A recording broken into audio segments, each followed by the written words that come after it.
Welcome to the Carbon Mini-series within the Exploring Opportunities podcast, brought to you as part of the Future Farm Resilience support delivered by NIAB, AKC and Savills working in partnership. My name's Elizabeth Stockdale, head of the Farming Systems team in NIAB. And today we're going to explore carbon markets with my guest, who is Professor Mark Reid. Welcome, Mark. Hello. So I've been wittering on about soil and organic matter and soil health in upland and lowland systems for quite a long time. And I think in parallel, and we occasionally bump into each other, you've been working in the same systems, but with some of the same issues, but very different perspectives, perhaps. Do you want to give us just a little bit of background about yourself and the things you've been up to?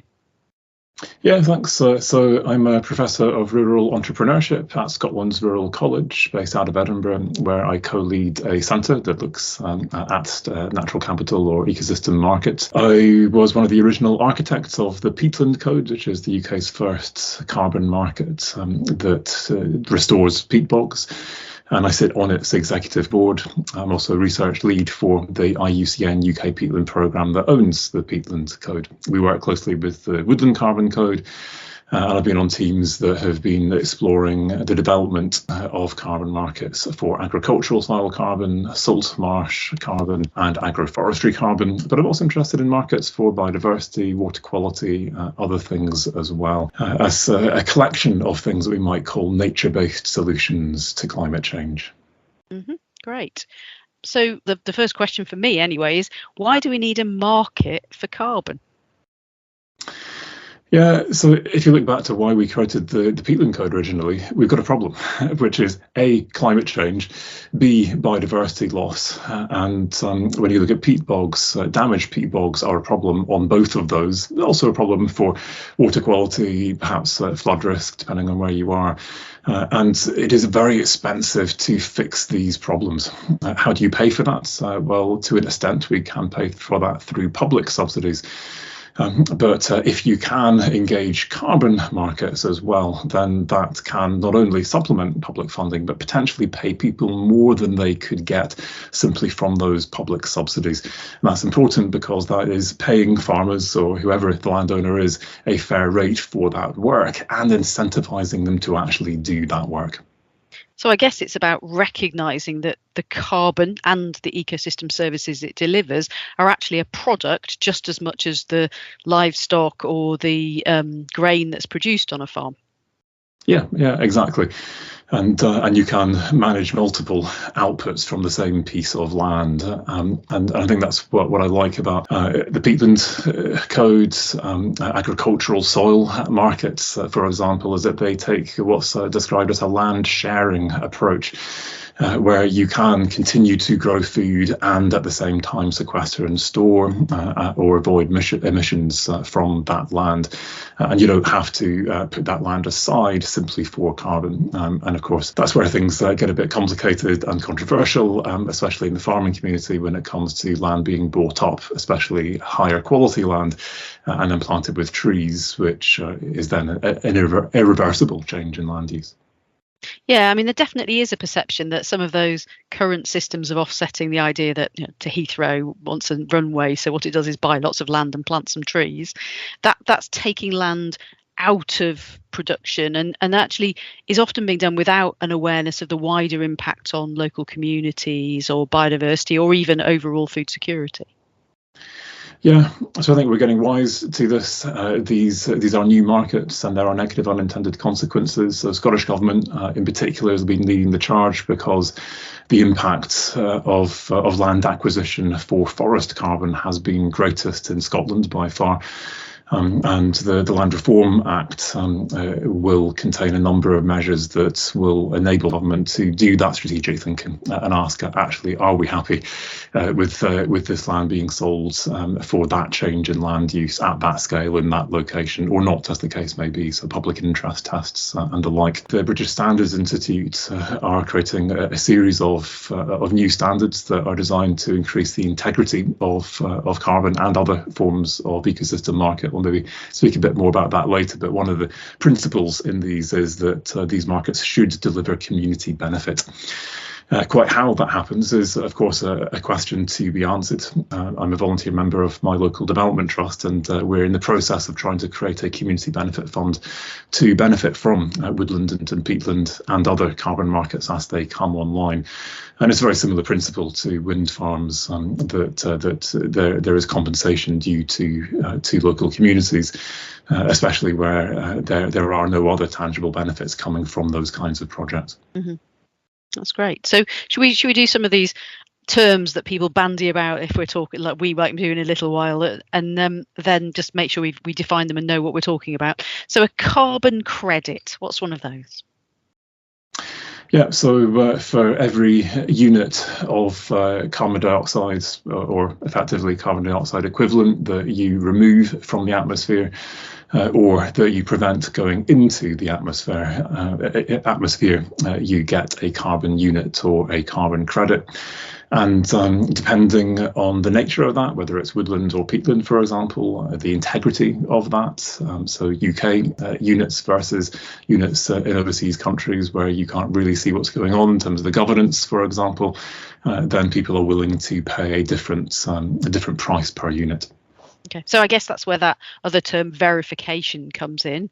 So how does that, I mean, it'll obviously work slightly differently for different kinds of carbon credits, but basically what's verification? First step is validation. So we've got a project, and we can see you've gone into the ground, the project is happening, it's real, but it's not actually generated any units yet. As it begins to sequester and store or avoid emissions, then you have to be able to demonstrate that that is real. And so there will be some form of measurement that has to be done, that carbon has in fact been removed from the atmosphere and stored, or not, and if not, well, by how much is that shortfall, and what do you then do about that? So it's just checking that it's real. Yeah, so it's checking, really, isn't it? It's a long word for checking it's right. Though additionality is one of those ones that might get quite complicated, I think. Yeah, so it's basically just saying if this was going to happen anyway, then you can't then claim carbon credits for this. So if you are legally required to do something, so perhaps this is a planning obligation, you're going to have to do that anyway because it's a planning obligation. You can't then say, great, let's claim some carbon credits for this, because the person buying those carbon credits is buying hot air. That was going to happen whether or not you put that money in. So for it to be additional, you have to be able to demonstrate that that would not have happened without the carbon finance. Okay. And I guess that the time that becomes quite tricky, and I've heard the most heated debates about it, is when we're talking about maybe a change in biodiversity at the same time as a change in carbon, at the same time as something else. So this we might call stacking. That's another one of those terms, isn't it? Yeah, so we've got a project at the moment with the Woodland Carbon Code and the Peatland Code where we are creating the first high integrity stacking system in the UK for these kinds of markets. So we're looking at stacking biodiversity with carbon from these two different types of habitat. And the key thing is if you restore a peat bog and you also happen to get some biodiversity in with that, then it's the same thing. The biodiversity was going to happen anyway. So anyone who gives you money for that biodiversity, they're paying for hot air. And so typically the scenario where that can count and where you are allowed to stack is if the carbon finance alone is not enough to make the project financially viable. And in order to make that viable, and therefore for it to go ahead, you need to stack multiple forms of finance on top of each other, which could be a government grant plus some carbon plus some biodiversity finance. And if all of that takes you over a threshold into financially viable, then that project is going to happen, and it would not have happened without both of those sources of private investment. I guess the other two, and I mentioned offsetting already in the context of Heathrow buying its trees.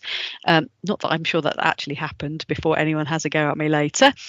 The difference between offsetting and insetting, which I think is a more recent term, and how do those play out?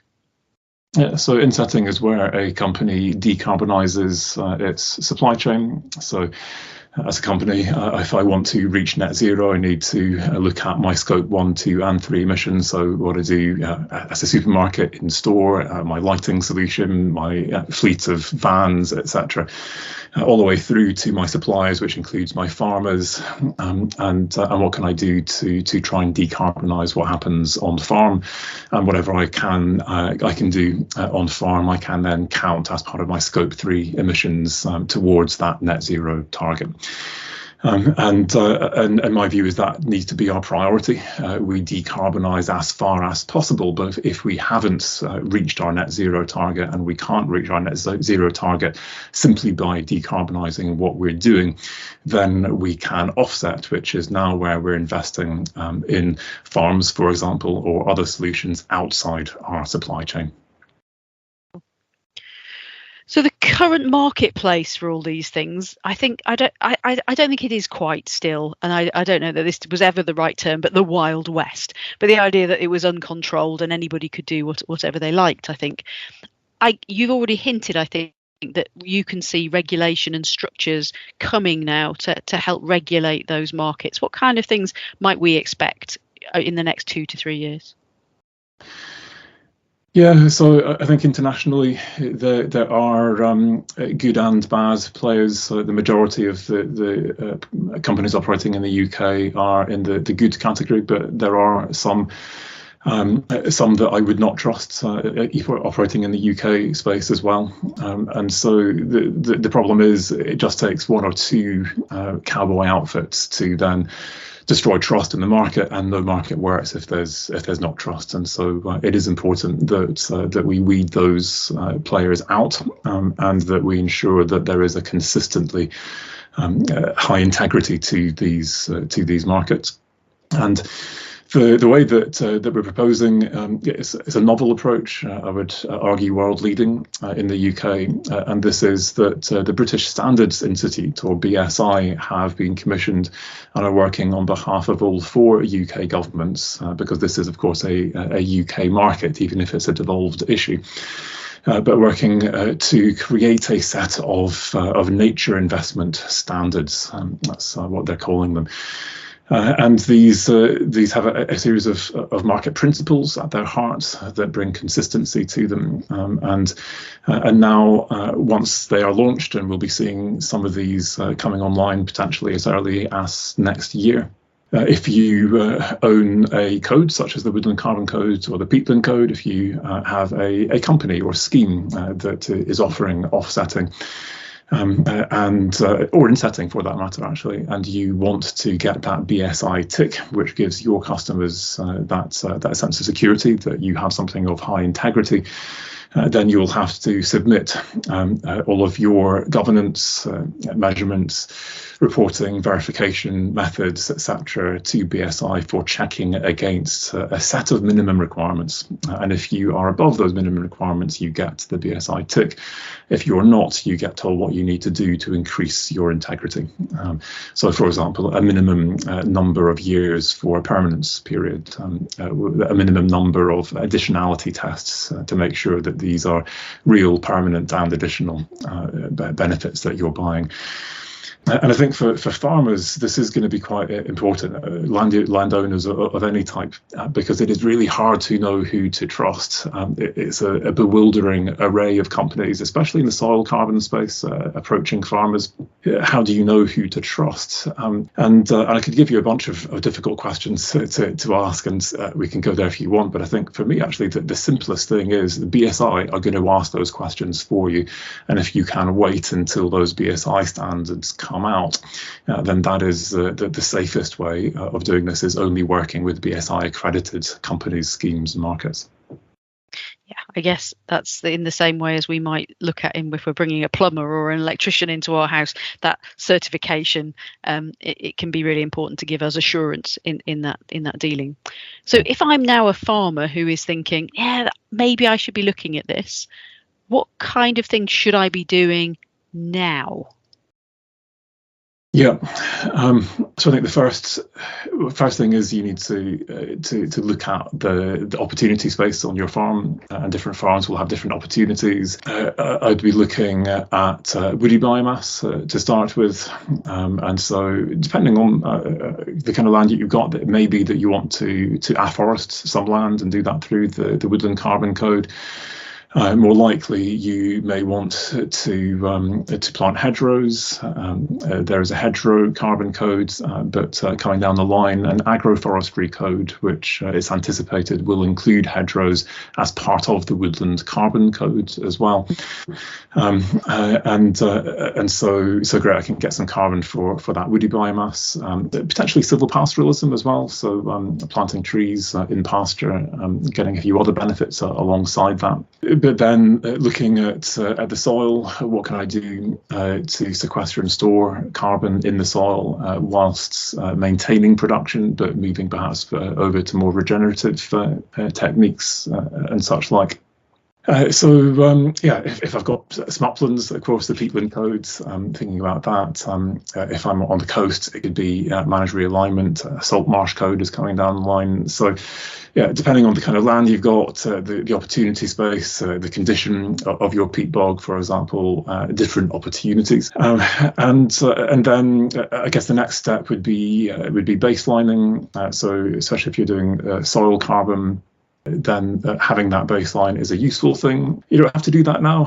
Where you can do that as you enter into a scheme, but depending on the scheme, they may want a good year's worth or more than a year's worth of data, rather than just kind of we've got one point in time and now we start from here. No harm in getting that, but also it's useful diagnostically as well in terms of what you might want to do in terms of managing your land. I think getting some good advice as well. So work with an agent, an advisor who has an understanding of these markets, and in particular look at your contract. Ideally, you're going to wait for a BSI accredited scheme, and that will give you that assurance.